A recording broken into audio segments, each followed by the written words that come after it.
stemming zit er goed in, de zaal zit vol. Het regent een beetje buiten, maar wij zitten lekker warm binnen. Ik hoop dat trouwens de airco zo wel aan kan.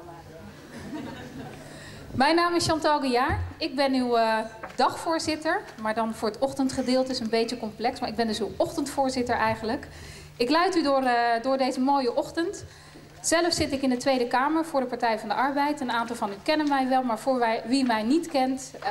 ik heb de woordvoerderschap ontwikkelingssamenwerking en medisch-ethische kwesties. Nou, over leven en dood gaat het gelukkig vandaag allemaal niet over. Ik wil een aantal personen hartelijk welkom heten. In de eerste plaats natuurlijk de plaatsvervangend bevolmachtigde minister van de Nederlandse Antillen, mevrouw Mavis Brooks-Salmon, excuus. De statenleden en ik verwacht nog een aantal collega's van mij, die zullen in de loop van de dag wel binnenkomen. Mevrouw Ortega-Martijn en mevrouw van Torenburg, die komen ook nog. Maar aan u allen hartelijk welkom op dit congres van OCAN. OCAN heeft mij gevraagd om uw dagvoorzitter te zijn en dat doe ik van harte. Want het wordt een belangrijk congres. Het staat in een trits van eerdere gebeurtenissen, eerdere documenten, eerdere activiteiten. OCAN is al een aantal jaren bezig. Onder andere over het thema opvoeden. Dat komt ook uit het vorige rapport Change the Mindset. Dat het thema opvoeden ontzettend belangrijk is. Dat heeft u eigenlijk zelf aangegeven. En daar willen ze een doorstart mee maken. Een doorstart om nou eens dat thema goed uit te diepen. Want er zitten natuurlijk verschillende aspecten aan opvoeden. Opvoeden binnen het gezin, buiten het gezin, met 2 ouders, een alleenstaande ouder. Hoe doe je dat? Hoe doe je dat met voeding, normen en waarden, straffen of niet? Noem maar op. Maar het belangrijkste, wat OCAN voor ogen heeft, is om een alternatief te bieden, eigenlijk aan mij in de politiek, aan mijn collega's, aan de ministers, maar ook aan u in het veld. Dus u geeft hier met z'n allen geeft u input, maar dat komt dan weer bij u terug. Om nou eens te kijken, wat werkt nou? Wat is nou effectief? Hoe kunnen we nou zorgen dat al die kinderen, Tiani, Pincharo, dat zij in een goed klimaat opvoeden. Binnen het gezin, buiten het gezin, op school, in het welzijnswerk. Daar gaat het om die goede praktijken, die goede strategieën met elkaar te delen en dat grootschalig uit te zetten. Want ik denk dat het hard nodig is dat we gaan kijken naar wat werkt. En heel veel van u weten al wat werkt, maar het is nog te kleinschalig. We moeten dat gaan bundelen. Daar gaat dit congres over, maar ik ga dat... Voordat u het hele programma krijgt, dan wil ik u eigenlijk eerst aan u voorstellen van het bestuur van OCAN, mevrouw Paula Kibbelaar. Want zij gaat het welkomstwoord tot u richten. Hartelijk applaus voor Paula Kibbelaar.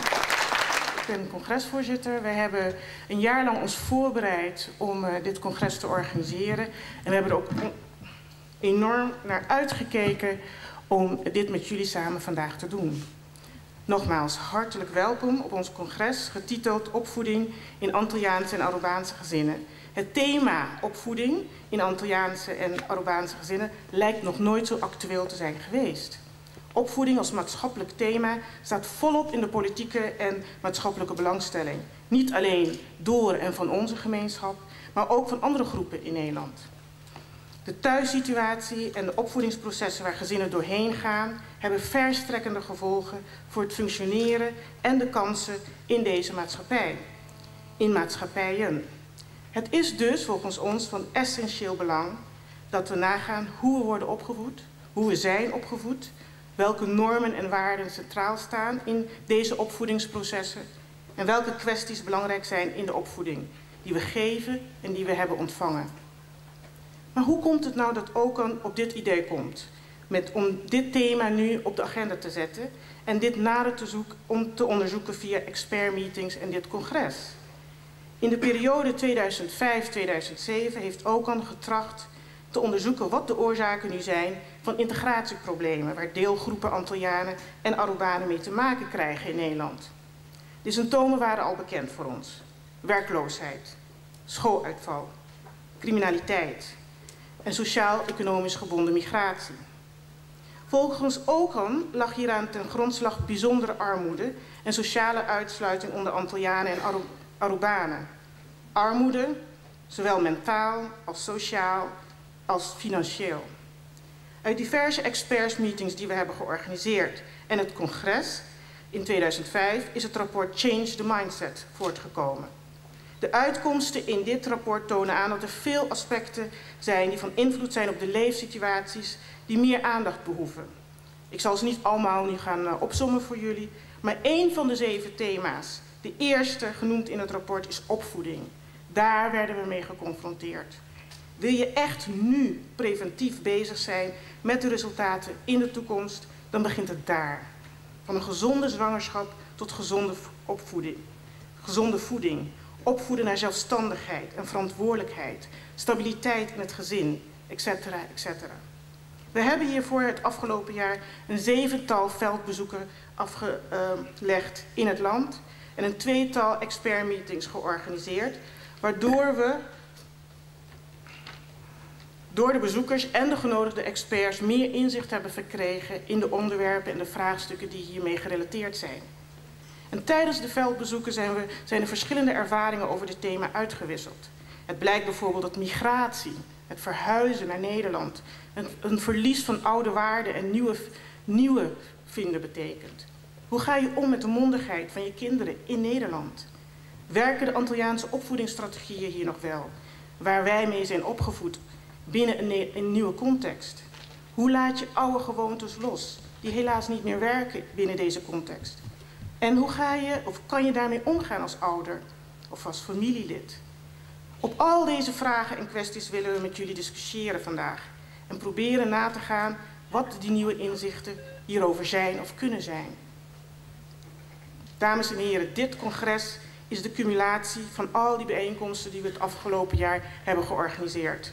Vandaag gaan we nieuwe zienswijzen opdoen, luisteren, debatteren, praten over al die verschillende aspecten waarvan wij geconcludeerd hebben of menen te concluderen dat ze van invloed zijn op de opvoeding van Antilliaanse en Arubaanse gezinnen. De 6 aspecten waarvan wij vinden die centraal staan zijn: 1.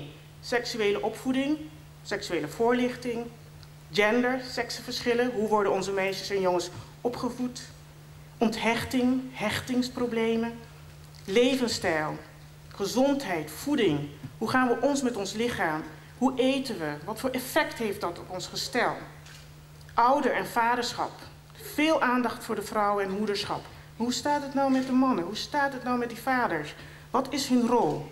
Hoe centraal staan zij in de opvoedingsprocessen? En last but not least, de hulpverleningsinstanties. Zijn ze laagdrempelig genoeg? Komt die hulp aan?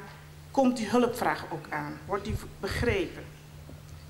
Vandaag verwachten wij dat ieder van jullie, bezoeker, expert, genodigde, politica, politicus, spreker, workshopleider, beleidsmaker, hulpverlener, in debat gaan, ervaringen en gegevens uitwisselen, zodat wij ook deze informatie kunnen verwerken in een boek met handvaten over opvoeding voor ouders, hulpverleners, minister en Antillianengemeente. Succes!